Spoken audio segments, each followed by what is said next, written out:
کوئی شے ٹوٹ جائے تو بے وزن اور بے قیمت ہو جاتی ہے۔ یہ قیمتی شیشہ ہوگا لیکن ٹھوکر سے ٹوٹ جائے اور ریزہ ریزہ ہو جائے تو بے توقیر ہوگا، اس کی قیمت نہیں رہے گی۔ لیکن سینے میں رکھا ہوا دل جتنا زیادہ ٹوٹے گا اتنی ہی قیمت بڑھے گی۔ تو بچا بچا کے نہ رکھ اسے، تیرا آئینہ ہے وہ آئینہ۔ تو بچا بچا کے نہ رکھ اسے، تیرا آئینہ ہے وہ آئینہ، کہ شکستہ ہو تو عزیز تر ہے نگاہ آئینہ ساز میں۔ تو یہ جب دل ہے تو دل میں کسی کے لیے بے چینی بھی ہے، دل میں کسی کے لیے تڑپ بھی ہے، دل میں کسی کے لیے محبت بھی ہے، رت جگہ بھی ہے، آہیں بھی ہیں، سسکیاں بھی ہیں۔ تو جب ہم سینے میں دل رکھتے ہیں تو پھر دل میں کوئی ہوگا، دل کسی کی محبت سے خالی نہیں رہ سکتا۔ اب یہ ترجیح میری ہے، آپ کی ہے کہ ہم کس سے محبت کرتے ہیں۔ کوئی دولت کا پجاری بن جاتا ہے، کوئی خواہشات سے پیار کرنے والا بن جاتا ہے، کسی کو زلف دراز سے پیار ہو جاتا ہے، کوئی نرگسی آنکھوں پہ مرتا ہے اور کوئی گلابی ہونٹوں پہ جان چھڑکتا ہے، کوئی حسین نظاروں پہ زندگی وارتا ہے، کوئی پپیہے کی آواز پہ جھومتا ہے، کوئی بلبل کی صدا پہ دل وارنے کو تیار ہوتا ہے، کسی کو ساون کے نچڑتے بادل لطف دیتے ہیں اور کسی کو کوسے قضا کی رنگینیاں اور دھنک کی شوخیاں اچھی لگتی ہیں، کسی کو پھوٹتے جھرنے اور بہتی ندیوں کا جمال بھا جاتا ہے، کوئی تاروں کے منظر پر مر مٹتا ہے، کوئی کہیں دل کے لیے الجھاؤ کے ہزاروں سامان ہیں۔ لیکن میں آپ کو ایک کہانی سنانا چاہتا ہوں پیار کی اور محبت کی، کہ پھولوں سے بھی پیار ہوا ہے، شمع سے پروانے کو بھی محبت ہوئی ہے، رقص بسمل کے تماشے بھی کیے ہیں، اور پھر لوک داستانیں بھی آپ نے سنی ہیں۔ کوئی تھلوں میں رل گیا، کسی نے بھینسیں چرائیں، کسی نے کوئی دکھ سہا۔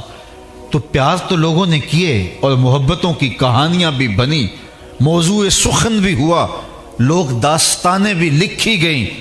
کہیں بدیع و جمال کے حسن پر میاں محمد بخش عارف کھڑی کہانی لکھتے ہیں، سیف الملوک کے پیار کی محبتیں اور اس کے دل کی بے چینیاں اور اس کا اضطراب، اور کہیں جو ہے وہ وارث شاہ اپنے انداز کے اندر محبت کا ایک انوکھا باب رقم کرتے ہیں۔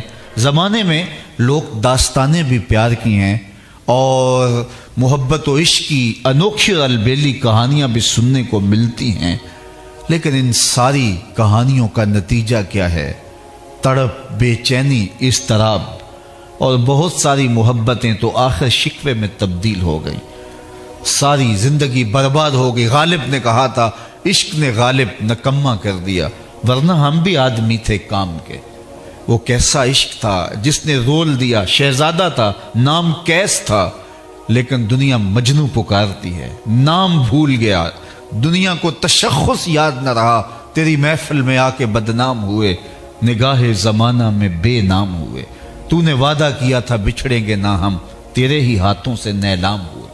تشخص جاتا رہا۔ میں سویر سے لے کے شام تک سڑکوں پہ ہوتا ہوں تو گاڑیوں کے پیچھے لکھے ہوئے جملے کچھ شرمندہ کرتے ہیں، کچھ دکھی کرتے ہیں، اور کچھ جملے پڑھنے کے بعد دیر تک سوچنا پڑتا ہے، کچھ ہمارے معاشرے کی عکاس اور ہمارے معاشرے کا عکس ہوتے ہیں۔ تو ایک جملہ لکھا ہوتا ہے گاڑیوں کے پیچھے، آپ نے بھی پڑھا ہوگا، صنم بے وفا۔ تو میں اپنے دوستوں کو کہتا ہوں اس کا مفہوم سمجھتے ہو؟ تو وہ کہتے ہیں جناب بتا دیجئے۔ تو میں کہتا ہوں یہ تحریری احتجاج ہے، کسی نے کسی سے پیار کیا ہوگا، بے وفائی کا داغ دل پہ لیے، اب اپنے دل کی بھڑاس لکھ کے نکال رہا ہے، یہ تحریری احتجاج ہے۔ تو میں نے کہا تو نے پیار اس سے کیا جس نے بے وفائی کی، آ تجھے وہ چوکھٹ بتاؤں جو ہاتھ پکڑتے ہیں تو حشر کے دن بھی نہیں چھوڑیں گے۔ ہم اس محبت کی دعوت دیتے ہیں جو بندے کو نکما نہیں کرتا۔ عشق نے غالب نکما کر دیا، ورنہ آدمی تھے، ورنہ ہم بھی آدمی تھے کام کے۔ تو یہ عشق جس کی کہانی میں چھیڑنے لگا ہوں یہ نکما نہیں کرتا، بلال حبشی سے پوچھئے، پستیوں سے اٹھا کے بلندیوں تک پہنچا دیتا ہے۔ صہیب رومی سے پوچھئے، بلال حبشی سے پوچھئے، سلمان فارسی سے پوچھئے، یہ محبت کہاں سے کہاں پہنچاتی ہے، اور ویسے کرنی سے اس کی کہانی پوچھ لیجئے۔ اس کی تڑپ اور اس کی بے چینیوں اور اس کی لذتوں کا سرور پوچھئے۔ وہ محبتیں طبیعت میں بے چینی اور اضطراب ہی پیدا کرتی ہیں، لیکن اس محبت کی بے چینی روح کا قرار ہے۔ وہ مزہ دیا تڑپ نے، میری آرزو ہے یا رب، میرے دونوں پہلوؤں میں دل بے قرار ہوتا۔ تو پھر یہ آرزو، یہ محبت